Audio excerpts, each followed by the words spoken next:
Halo teman-teman semua, apa kabar? Semoga baik deh. Kenalin, gue Nandi dari Prodi Teknik Sipil Universitas Teknologi Sumbawa angkatan 2022. Di sini gue bakalan ngebahas terkait dengan materi atau mata kuliah kewarganegaraan. Yang dimana Ibu Supina sebagai selaku pengajar kita ngeberin 2 studi kasus nih. Dan yang pertamanya itu terkait dengan apa sih mata kuliah kewarganegaraan itu sendiri. Dan yang satunya gue masih lupa ingat nih, ntar gue cek.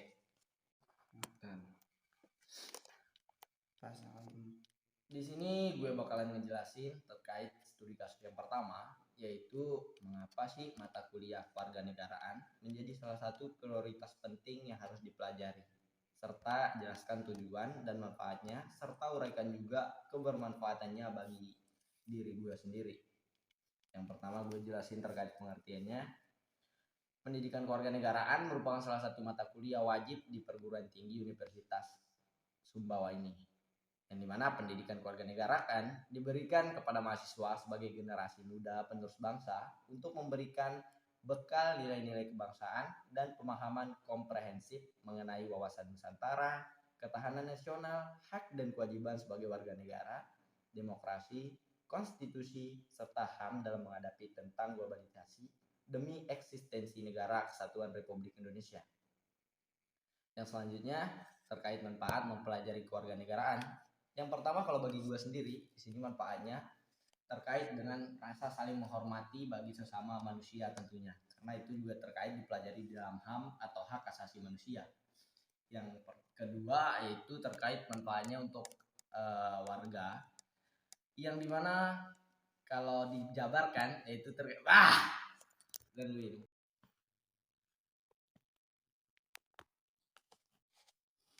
Di sini gue bakalan ngejelasin atau memaparin tentang studi kasus yang kedua, yaitu apa sih pluralisme dan apa sih tujuan pluralisme di dalam kehidupan sehari-hari.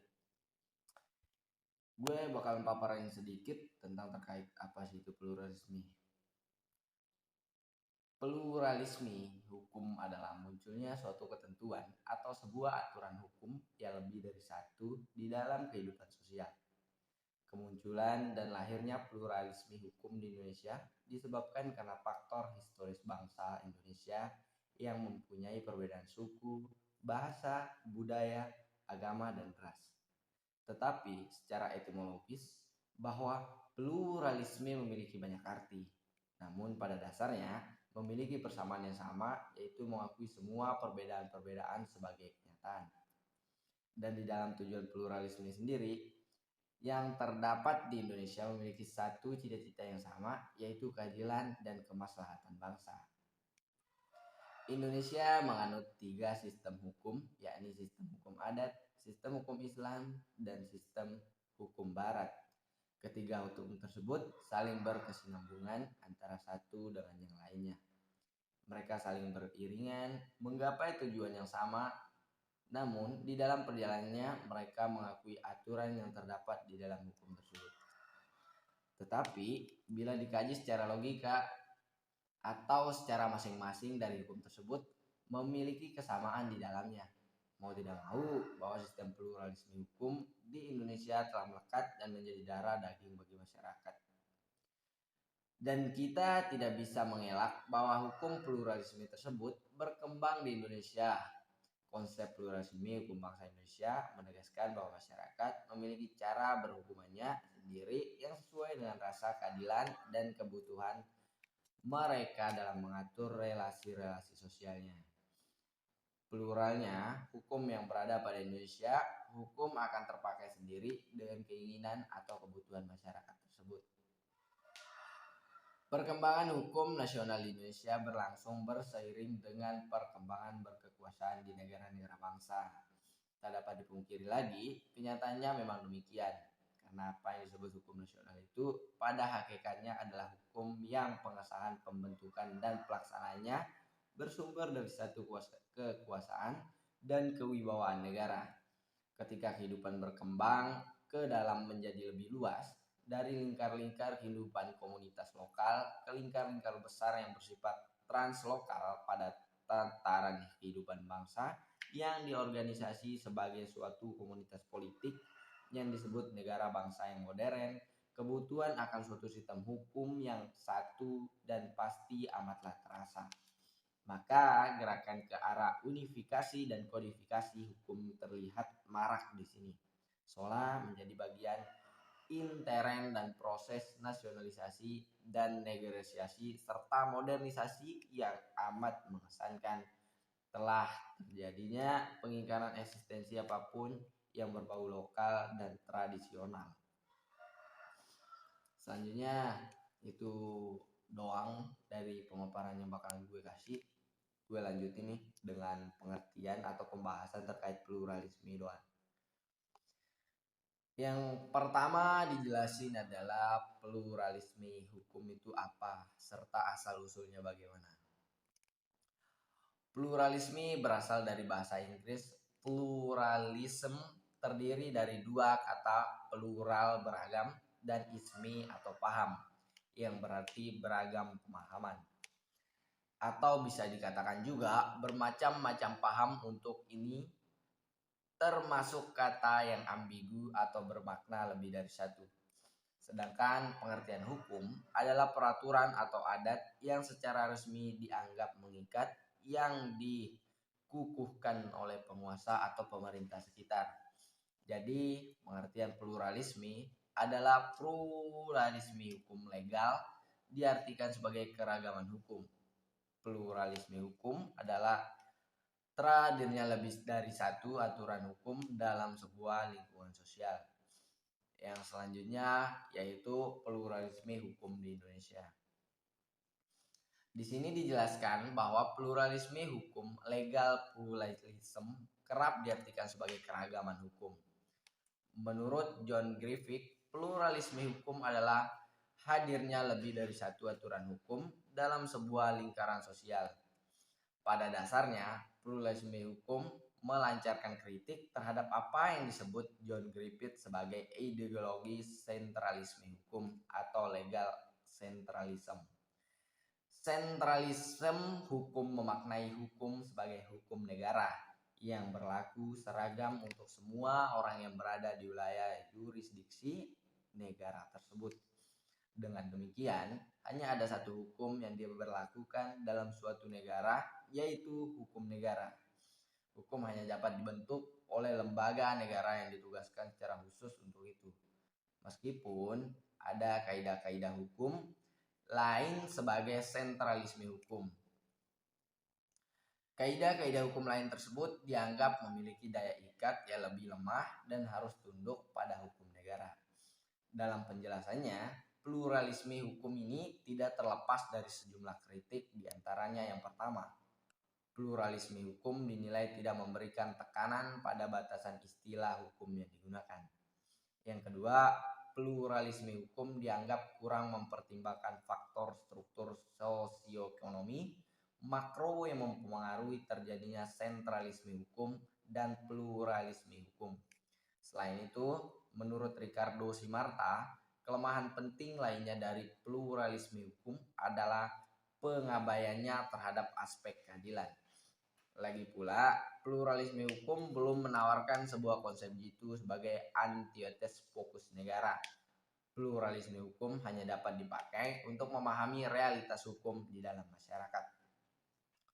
Selanjutnya, gerakan pluralisme hukum di Indonesia. Perkembangan pluralisme hukum dalam gerakan perubahan hukum muncul melalui advokasi-advokasi terhadap masyarakat adat.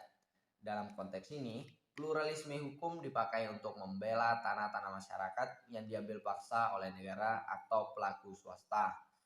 Hukum adat ditampilkan sebagai lawan dari hukum negara yang memberikan kebebasan perampasan tanah adat. Lagi pula, dalam UU PA ada peluang melalui aturan yang mengakui keberadaan tanah-tanah adat. Singkatnya, konsep pluralisme hukum dipakai untuk mengangkat kembali keberadaan hukum adat. Dalam upaya untuk melindungi sumber daya alam yang dimiliki masyarakat adat dari perampasan-perampasan yang diabsahkan hukum negara. Lebih jauh lagi, pluralisme hukum dipakai untuk mendorong pengakuan keberadaan masyarakat adat oleh negara. Salah satu keberhasilan gerakan ini adalah menggolkan aturan mengenai pengakuan dan penghormatan kesatuan-kesatuan masyarakat hukum adat, hak-hak tradisionalnya pada pasal 18B UUD 1945 pada amandemen kedua tahun 2000. Selain itu, kemunculan TAP MPR nomor 1 2001 tentang pembaharuan Agraria yang di dalamnya diatur juga tentang masyarakat adat juga tidak terlepas dari pengaruh pluralisme hukum.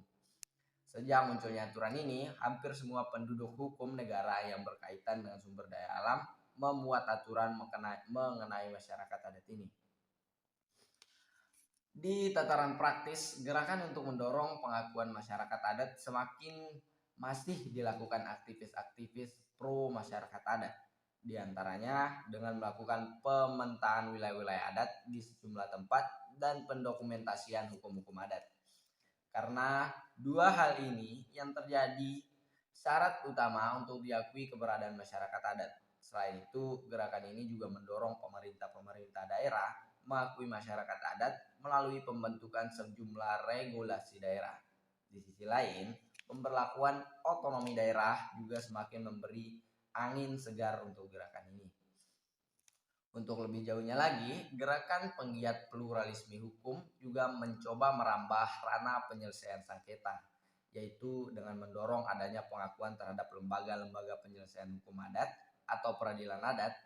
Dan hal ini juga dianggap sebagai salah satu jawaban terhadap situasi lembaga penyelesaian sengketa negara atau pengadilan yang bobrok, yang dinilai tidak dapat memberikan keadilan substantif.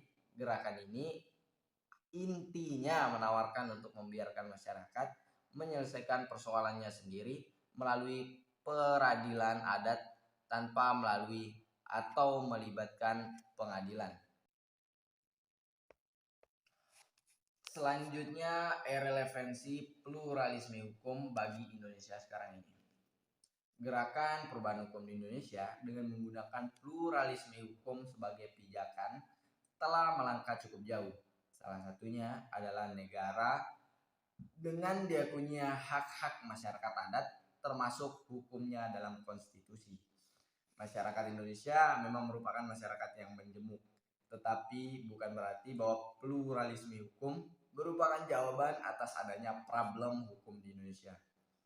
Pluralisme hukum jelas mengkomendasi nilai-nilai tersebut dan telah menjadi ancaman bagi demokratisasi di Indonesia. Pengabaian aspek keadilan dalam pluralisme hukum membuat cukupan hukum dalam pengertian pluralisme bukan juga hampir tidak mengenai batas.